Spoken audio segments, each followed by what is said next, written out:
ਕੋਈ ਮੁੰਡਾ ਸੀ ਜਿਹਨੂੰ ਜਵਾਨੀ ਚੜਿਆ ਨਾ ਤੇ ਇੰਜ ਦਾ ਸੋਹਣਾ ਨਿਕਲਿਆ ਕਿ ਮੇਰਾ ਮਤਲਬ ਹੈ ਜਿਵੇਂ ਤਸਵੀਰ ਨਹੀਂ ਆਖੀਦਾ ਵੀ ਆ ਤਸਵੀਰ ਹੈ, ਰੱਬ ਦੀ ਜ਼ਾਤ ਨੇ ਘੜ ਘੜ ਕੇ ਬਣਾ ਛੜਿਆ।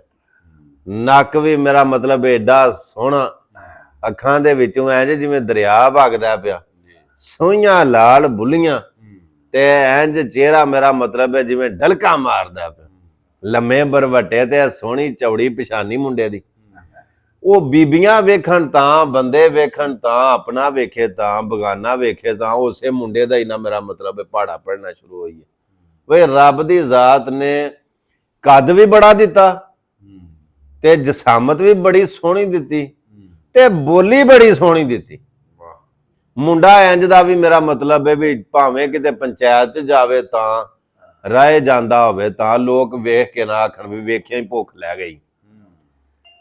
ਹੈ ਸੀ ਜ਼ਾਤ ਦਾ ਨਾਈ, ਨਾਈ ਬਰਾਦਰੀ ਸੀ ਉਹਨਾਂ ਦੀ, ਕੰਮ ਵੀ ਰਾਜਿਆਂ ਵਾਲੇ ਹੀ ਕਰਦੇ ਸਨ, ਸੇਬ ਸੂਬ ਲੋਕਾਂ ਦੀ ਉਹਨਾਂ ਰੱਖੀ ਹੁੰਦੀ ਸੀ। ਕੋਈ ਦੂਜੇ ਇਲਾਕੇ ਦੇ ਵਿੱਚੋਂ ਜਣਾ ਆਇਆ ਤੇ ਉਹਨੇ ਆ ਕੇ ਨਾ ਇਸੇ ਇਲਾਕੇ ਦੇ ਵਿੱਚੋਂ ਉਹਨੇ ਕੋਈ 20-25 ਕਿੱਲੇ ਭਾਈ ਸਲੀਮ ਪੈਲੀ ਲੈ ਲਈ।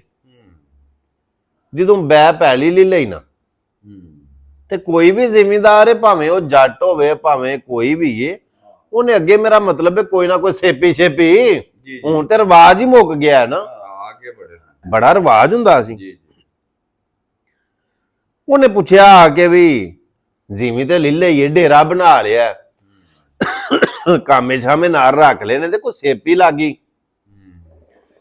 ਉਹ ਜਦੋਂ ਇਹਦੇ ਨੂੰ ਦੱਸ ਪਈ ਨਾ ਤੇ ਮੱਥੇ ਲੱਗਾ ਤੇ ਸ਼ਕਲ ਵਜਾ ਮੁੰਡੇ ਦੀ ਬੜੀ, ਬੋਲੀ ਬੜੀ ਸੋਹਣੀ ਹੈ ਸੀ। ਉਹ ਬੰਦਾ ਜਿਹਨੇ ਆ ਕੇ ਜੀਵੀ ਲਈ ਨਾ ਉਹ ਖਾਂ ਖਵਾਉਂਦਾ ਸੀ ਤੇ ਉਹਨੇ ਇਹਨੂੰ ਸੇਪੀ ਰੱਖ ਲਿਆ। ਉਹਦੀ ਇਹ ਖਵਾਇਸ਼ ਸੀ ਕਿ ਮੇਰਾ ਮਤਲਬ ਇਹ ਮੁੰਡਾ ਹੁਣ ਇਹ ਜਿਵੇਂ ਦੀ ਇਹਦੀ ਸ਼ਕਲ ਵਜਾ ਹੈ ਨਾ, ਕੱਦ ਬਹੁਤ ਚੰਗਾ ਤੇ ਮੁੱਛ ਛੁੱਛ ਮੁੰਡੇ ਦੀ ਚੰਗੀ ਹੈ ਤੇ ਬੈਠਾ ਜਣਿਆਂ ਦੇ ਵਿੱਚ ਫੱਬਦਾ, ਇਹ ਹੁਣ ਮੇਰਾ ਮਤਲਬ ਮੇਰੇ ਨਾਲ ਰਹੇ ਕਰੇ। ਉਹਨੇ ਕੋਈ 2-4 ਸੂਟ ਨਾ ਉਹਨੂੰ ਆਪਣੇ ਕੋਲੋਂ ਸਵਾ ਦਿੱਤੇ, ਨਾਲ ਕਿ ਮੇਰਾ ਮਤਲਬ ਜੁੱਤੀ ਕੱਪੜਾ ਚੰਗਾ, ਤੇ ਜਿੱਥੇ ਉਹਨੇ ਜਾਣਾ ਕਰਨਾ ਉਹਨੇ ਉਹਨੂੰ ਆਪਣੇ ਨਾਲ ਲੈ ਜਾਣਾ ਕਰਨਾ। ਉਹ ਖਾਂ ਨੂੰ ਕੰਮ ਪੈ ਗਿਆ ਸਾਹੀਵਾਲ ਵਾਲੇ ਇਲਾਕੇ ਦੇ ਵਿੱਚ, ਤੇ ਜਿਹਦੇ ਨਾਲ ਕੰਮ ਪਿਆ ਉਹ ਸੀ ਡੀਸੀ, ਤੇ ਦੂਰੋਂ ਪਾਰੋਂ ਲੱਗਦਾ ਵੀ ਸੀ ਰਿਸ਼ਤੇਦਾਰ। ਇਹਨੂੰ ਮੁੰਡੇ ਨੂੰ ਆਖਣ ਲੱਗਾ ਨਾਈ ਨੂੰ ਵੀ ਚਲੀਏ ਨਾ, ਤੇ ਇਹਨੇ ਆਖਿਆ ਚਲੋ ਸਾਹਿਬ ਚਲੋ ਚੱਲਨੇ ਆ। ਇਹ ਉਹ ਖਾਨ ਦੇ ਨਾਲ ਮੁੰਡਾ ਨਾਈ ਜਦੋਂ ਉੱਥੇ ਅਪੜਿਆ ਨਾ ਤੇ ਜਾ ਕੇ ਝਟ ਕਰ ਬੈਠੇ ਨੇ ਦਫ਼ਤਰ ਦੇ ਵਿੱਚ ਡੀਸੀ ਦੇ ਕੋਲ, ਤੇ ਡੀਸੀ ਨਾ ਮਿਲਿਆ ਇਹਨਾਂ ਨੂੰ, ਕੋਈ ਚਾਹ ਪਾਣੀ ਜੋ ਵੀ ਕੀਤਾ ਕਰਾਇਆ, ਤੇ ਕੁਝ ਲਿਖਦਾ ਪਿਆ ਵਰਕੇ ਦੇ ਉੱਤੇ। ਡੀਸੀ ਕੁਝ ਲਿਖਦਾ ਪਿਆ ਤੇ ਨਾਲ ਉਹਨੇ ਨਾ ਇਹ ਖਾਨ ਨੂੰ ਆਖਿਆ ਵੀ ਖਾਨ ਸਾਹਿਬ ਚੌਰੀਅਰਾਂ ਦਾ ਤਾਰਫ ਕਰਾਓ। ਹਾਂ, ਇਸ ਮੁੰਡੇ ਵੱਲੋਂ ਆਖਿਆ ਡੀਸੀ ਨੇ ਵੀ ਖਾਨ ਸਾਹਿਬ ਚੌਰੀਅਰਾਂ ਦਾ ਤਾਰਫ ਕਰਾਓ। ਹਾਂ, ਤੇ ਖਾਨ ਭੈੜਾ ਪੈ ਗਿਆ, ਸ਼ਰਮਾ ਆ ਗਿਆ ਬਈ ਇਹ ਸਾਡਾ ਸੇਪੀ ਲੱਗ ਗਈ, ਇਹ ਨਾਈ ਹੈ ਤੇ ਮੈਂ ਇਹਨੂੰ ਕੀ ਤਾਰਫ ਕਰਾਵਾਂ ਵੀ ਇਹ ਨਾਲ ਮੈਂ ਨਾਈ ਲਿਆਂਦਾ। ਜ਼ਹਿਨੀਅਤ ਦੀ ਗੱਲ ਦੱਸਣ ਲੱਗਾ।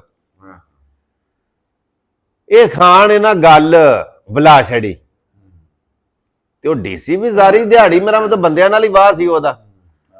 ਉਹਨੇ ਦੂਜੀ ਵਾਰੀ ਉਹ ਐਨਕ ਜਿਹੜੀ ਲਾਈ ਸੀ ਨਾ ਉਹ ਲਾ ਕੇ ਤੇ ਉਹਨੇ ਆਖਿਆ ਖਾਨ ਸਾਹਿਬ ਮੈਨੂੰ ਲੱਗਦਾ ਤੁਹਾਨੂੰ ਮੇਰੀ ਗੱਲ ਸੁਣੀ ਨਹੀਂ ਗਈ, ਚੌਰੀਅਰਾਂ ਦਾ ਤਾਰਫ ਕਰਾਓ।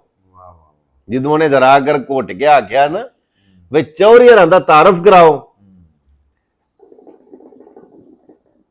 ਤੇ ਖਾਨ ਦੂਜੀ ਵਾਰੀ ਫੇਰ ਗੱਲ ਘਸਾਣ ਲਗਾ ਨਾ, ਤੇ ਨਾਈ ਬੋਲ ਪਿਆ ਮੁੰਡਾ, ਆਂਦਾ ਸਰ ਖਾਰੀ ਤਾਰਫ ਕਰਾਂਦਿਆਂ ਸ਼ਰਮਾਂਦੇ ਨੇ ਤੇ ਆਪਣਾ ਤਾਰਫ ਮੈਂ ਆਪ ਕਰਾਣਾ।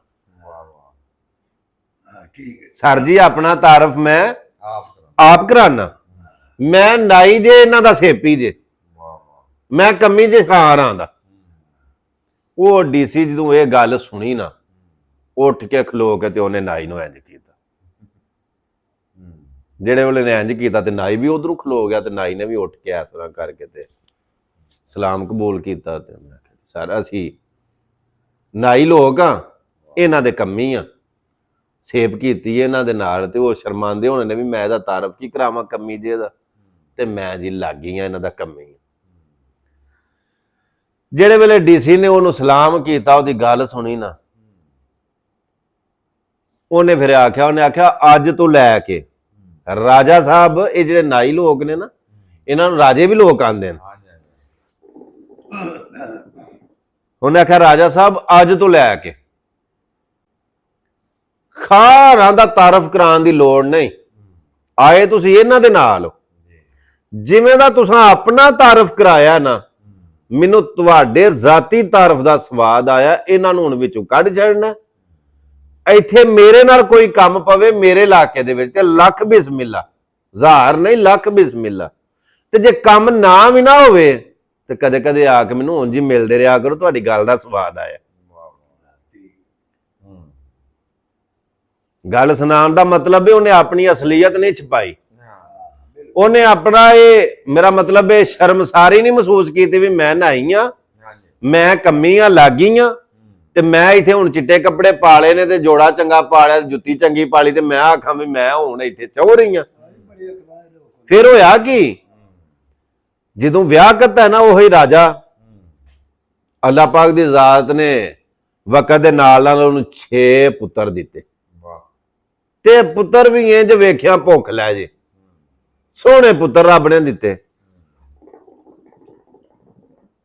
ਉਹ ਟੁਰ ਜਾਂਦਾ ਕੁਵੈਤ, ਰਾਜਾ ਆਪ ਟੁਰ ਜਾਂਦਾ ਕੁਵੈਤ।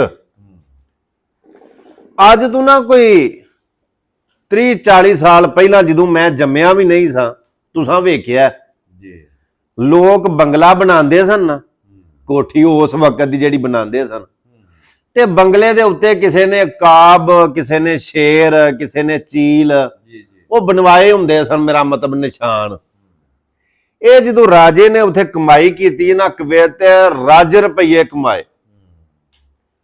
ਅੱਜ ਤੋਂ 40 ਸਾਲ ਪਹਿਲਾਂ ਮੇਰਾ ਮਤਲਬ ਇਹਨੇ ਜਦੋਂ ਬੜਾ ਪੈਸਾ ਕਮਾਇਆ ਨਾ, ਚੌਂਕ ਦੇ ਵਿੱਚ ਇਸ ਰਾਜੇ ਨੇ ਆਪਣਾ ਬੰਗਲਾ ਬਣਵਾਇਆ। ਜਦੋਂ ਇਹਨੇ ਬੰਗਲਾ ਬਣਵਾਇਆ ਨਾ, ਤੇ ਲੋਕਾਂ ਨੂੰ ਇਹ ਸੀ ਵੀ ਜਿੱਡਾ ਇਹਨੇ ਬੰਗਲਾ ਬਣਵਾ ਲਿਆ, ਤੇ ਜਿੱਡਾ ਇਹ ਮੇਰਾ ਮਤਲਬ ਅਮੀਰ ਏ, ਪੈਸੇ ਵਾਲਾ, ਇਹ ਉੱਤੇ ਹੁਣ ਕੋਈ ਸ਼ੇਰ ਉਕਾਬ ਜਾਂ ਕੋਈ ਇੰਜ ਦਾ ਨਾ ਨਿਸ਼ਾਨ ਲਾਏਦਾ। ਮਗਰ ਆਫਰੀ ਨੇ ਵੀ ਉਹਦੀ ਅਸਲੀਅਤ ਲੋਕਾਂ ਦੇ ਸਾਹਮਣੇ ਜ਼ਾਹਰ ਕਰਨ ਤੋਂ ਉਹਨੇ ਕੀ ਕੀਤਾ ਭਾਈ ਸਲੀਮ, ਉਹਨੇ ਬੰਗਲਾ ਬਣਵਾ ਕੇ ਨਾ ਚੰਗਾ ਤਗੜਾ, ਤੇ ਬੰਗਲੇ ਦੇ ਉੱਤੇ ਉਹਨੇ ਇੱਕ ਕੈਂਚੀ ਤੇ ਇੱਕ ਉਸਤਰੇ ਦਾ ਨਿਸ਼ਾਨ ਬਣਵਾਇਆ। ਦੂਜਿਆਂ ਪਿੰਡਾਂ ਦੇ ਵਿੱਚ ਉਹ ਬੰਗਲਾ ਨਜ਼ਰ ਆਉਂਦਾ ਸੀ। ਤੇ ਕਿਸੇ ਉਹਨੇ ਆਖਿਆ ਗੱਲ ਸੁਣ, ਇਹ ਕੀ ਕੀਤਾ ਈ, ਐਡਾ ਬੰਗਲਾ ਬਣਵਾ ਕੇ ਤੇ ਉੱਤੇ ਕੈਂਚੀ ਉਸਤਰਾ ਬਣਵਾ ਜਿਹੜਾ।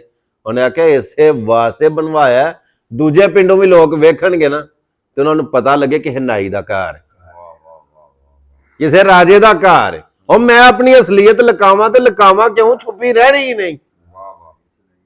ਬਨ ਬਣਿਆ ਨਹੀਂ ਦਰਿਆ ਰਹਿੰਦੇ, ਅੱਗ ਲੁਕੀ ਨਹੀਂ ਕਦੇ ਵਿੱਚ ਕਾਨਿਆਂ ਦੇ।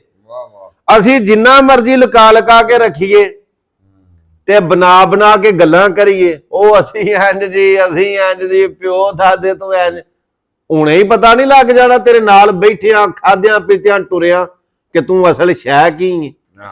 ਭਾਈ ਸਲੀਮ, ਹਾਂਜੀ ਹਾਂਜੀ, ਇਹ ਮੇਰੇ ਬਜ਼ੁਰਗ ਬੈਠੇ ਨੇ, ਹਾਜੀ ਸਲੀਮ ਭੱਟੀ ਸਾਹਿਬ ਪਸਰੂਰੀਏ ਕਰਕੇ ਅਖਵਾਉਂਦੇ ਨੇ, ਔਰ ਇਹ ਸਾਡੇ ਭਾਜੀ ਵੱਡੇ ਸਲੀਮ ਖੋਖਰ ਸਾਹਿਬ, ਇਹ ਸਲੀਮ ਇਕੱਠੇ ਹੋ ਗਏ ਨੇ, ਚੰਨ ਦੇ ਸਾਹਮਣੇ ਆਇਆ, ਦੋਵਾਂ ਨੂੰ ਈਦ ਮੁਬਾਰਕ। ਹਾਂਜੀ।